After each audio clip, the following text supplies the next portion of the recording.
ಬಸವಿ lazy ಯಾರ ಮನೇಲಿ ಮಾಡಿದಾರಪ್ಪ?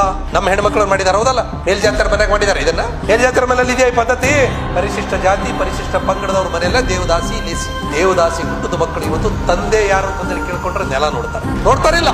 ಈ ಅನಿಷ್ಟ ಪದ್ಧತಿ ನನ್ನ ಅಕ್ಕಂಗರಿಗೆ ಮುತ್ತು ಕಟ್ಟಿ ಮೋಸ ಮಾಡಿದಂಥವ್ರು ಯಾರು ಅಂತಂದೇಳಿ ತಿಳ್ಕೊಬೇಕೋ ಬೇಡವೋ? ತಿಳ್ಕೊಬೇಡ್ರಿ.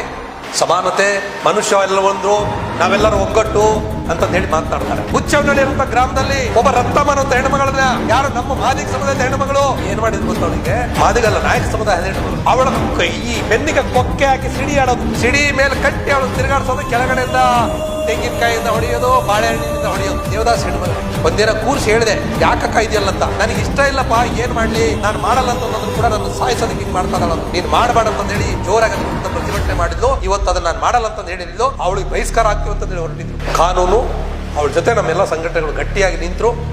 ಪ್ರಜಾವಾಣಿ ಅಂತ ಪತ್ರಿಕೆಯಲ್ಲಿ ಜೋರಾದಂಥ ಒಂದು ಲೇಖನ ಬಂದು ಸುದ್ದಿ ಆಯಿತು. ಇಡೀ ಸರ್ಕಾರ ಅಲ್ಲಿ ಬಂದು ಅವಳನ್ನು ರಕ್ಷಣೆ ಮಾಡಿದ್ರು. ಇಂಥವು ಯಾಕೆ ಹೇಳ್ತಾ ಇದ್ದೀನಿ ಅಂತಂದ್ರೆ 100 ಮೌಢ್ಯತೆಯನ್ನ ಇಟ್ಕೊಂಡು ನಮ್ಮಿಂದ ಇವತ್ತು ಇದೆಲ್ಲ ಶೋಷಣೆಯನ್ನು ಮಾಡಿಸ್ತಾರೆ.